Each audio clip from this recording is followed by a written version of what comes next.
हिमाचल प्रदेश के मुख्यमंत्री सुखविंदर सिंह सुक्खू ने सोमवार में मीडिया के साथ बातचीत के दौरान कहा कि सरकार ने आपदा के बाद बेहतरीन कार्य किया है। उन्होंने कहा कि सरकार लगातार आपदा प्रभावितों को मदद पहुंचाने के काम कर रही है। हिमाचल प्रदेश सरकार वित्तीय संकट से जूझ रही है। बावजूद इसके आपदा प्रभावितों को कोई समस्या आने नहीं दी गई।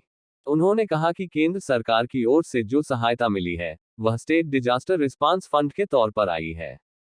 अब तक हिमाचल प्रदेश को केंद्र की ओर से कोई अंतरिम राहत राशि नहीं मिली है। उन्होंने कहा कि विपक्ष के लोग केवल राजनीति करने का काम कर रहे हैं। विपक्षी नेता चाहते हैं कि वे लगातार अखबारों की सुर्खियां बटोरें। मुख्यमंत्री ने कहा कि विपक्ष की इन बातों का कोई जवाब नहीं देना चाहते। आपदा खत्म होने के बाद विधानसभा सत्र में सभी बातों का जवाब देंगे। हिमाचल प्रदेश के मुख्यमंत्री सुखविंदर सिंह सुक्खू ने कहा कि विपक्षी नेता केवल राजनीति करने की कोशिश कर रहे हैं।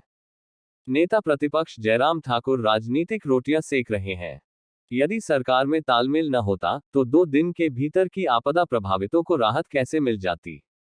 उन्होंने कहा कि प्रभावितों को सरकार ने राहत पहुंचाने का काम किया है। हिमाचल प्रदेश में प्री मानसून और मानसून के दौरान भारी तबाही हुई है। अभी कई इलाकों में बारिश हो रही है और नुकसान बढ़ता ही चला जा रहा है। सरकार लगातार प्रभावितों तक पहुंचकर उन्हें मदद पहुंचाने की कोशिश कर रही है। वहीं शिमला पहुंची एनएसजी टीम को लेकर मुख्यमंत्री ने कहा कि एनएसजी ने मामले में साक्ष्य जुटाए हैं। उन्होंने कहा कि उनकी सरकार भी यह जानने की कोशिश कर रही है कि इसमें कोई अन्य अंदर तो नहीं है। उन्होंने कहा कि एनएसजी ने साक्ष्य जुटाकर ले गई है। पंजाब दस्तक के लिए सुरेंद्र राणा की रिपोर्ट।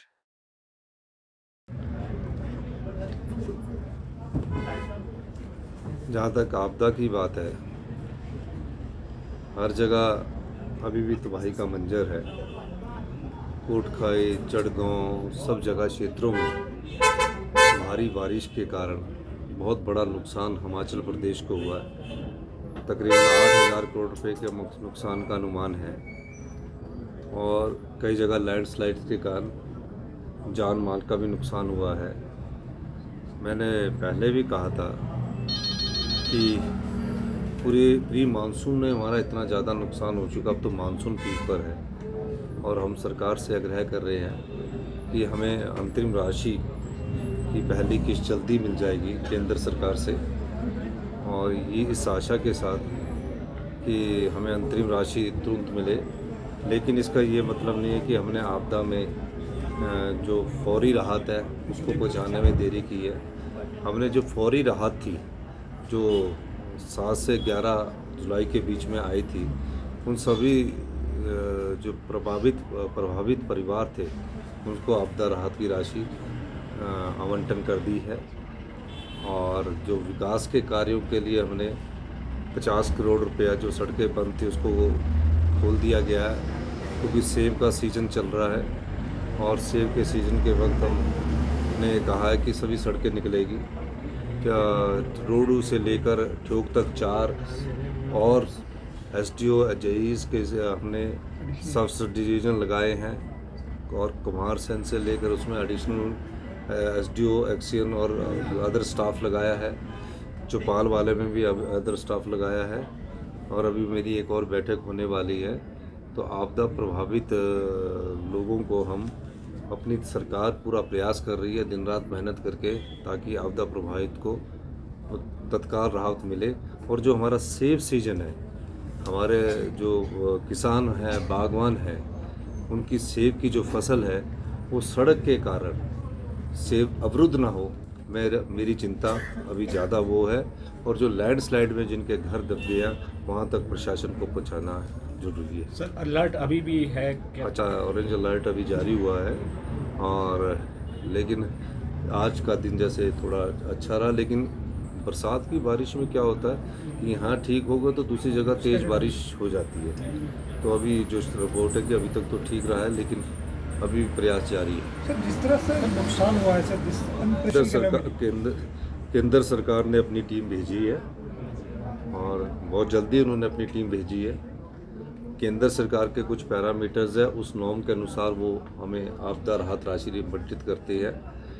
पिछले दिनों जो मेरी अमित शाह जी से बात हुई थी तो उन्होंने हमारी जो डिजास्टर मैनेजमेंट की दिसंबर की किस्त थी। अगर दिसंबर में आपदा आती तो दिसंबर में हमें आपदा राशि नहीं मिलेगी। उस किस्त को एडवांस कर दिया 180 करोड़ का, और जुलाई की हमारी किस्त पहले ही आनी थी। तो वो हमारी बजट का आवंटन है, उसमें हम ही नहीं है, सभी राज्य होते हैं। मैं देख रहा हूँ कि कई प्रकार की स्टेटमेंट दे रहे हैं, वो तो हमारी आवंटित राशि है। जो आपदा के संबंधित हमें अंतरिम राहत मिलनी है और फिर पूरी राहत मिलनी है, वो तो केंद्रीय कमेटी जाकर देगी। पर हमने अपने बजट में कुछ कट करके आपदा राहत पीड़ितों को हम राहत पहुंचाने की कोशिश कर रहे हैं, और इस दृष्टिकोण से हम काम कर रहे हैं। लेकिन सर विपक्ष आपदा परिवारों को संतुष्टि देनी है, और मुझे खुशी इस बात की है कि जब से आपदा आई है, एक समय शिमला में बर्फ़ पड़ी थी और हम विधायक होते थे, उस समय भी पानी की बोतल 50 रुपए की कहा कि 200 रुपए की बिकती थी। लेकिन आपने भी प्रेस के बंधु है, कहीं ये नहीं देखा होगा छुटपुट घटनाओं को छोड़कर कि किसी ने ये बोला कि हमारे पर लूट मची है। आपदा प्रभावित परिवारों में आप जाकर ये कर सकते हैं, कुछ एक अगर कहीं रह गए होंगे, प्रशासन की नज़र में नहीं आएंगे, सभी आपदा प्रभावितों को 5,000 रुपये राहत राशि मिलती थी। वो भी पटवारी के तो वो बनता था, पटवारी करता था।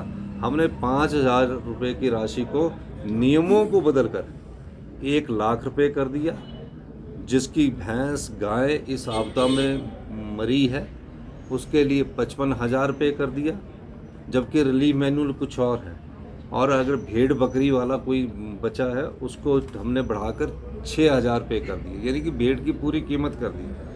ये पार्शल डैमेज मकानों को 1 लाख किया है। जो डैमेज मकान है उसका हम असेसमेंट कर रहे हैं। उन परिवारों को जिनका मकान बह गया है, उनको भी हमारी राहत देगी। मैं सिर्फ विपक्ष को ये कहना चाहता हूँ कि इस समय हम सबको इस मुसीबत की घड़ी में इकट्ठा होकर काम करना है। ठीक है, आप पिछले कुछ दिनों से राजनीतिक सेक रहे हैं, टीवी में आना चाहते हैं, अगर अखबारों में आना चाहते हैं, आरोप लगाना चाहते तो लगाइए, लेकिन मेरा मानना है कि मैं इस समय इनकी बात को कुछ नहीं कहना चाहता। मैं इस सब बातों के लिए, जब आपदा से हमें छुट्टी मिलेगी, प्रभावित परिवारों को हमको राहत पहुंच जाएगी, तब हम विधानसभा सत्र में इनकी एक एक बात का जवाब देंगे। एक महत्वपूर्ण और घटनाक्रम है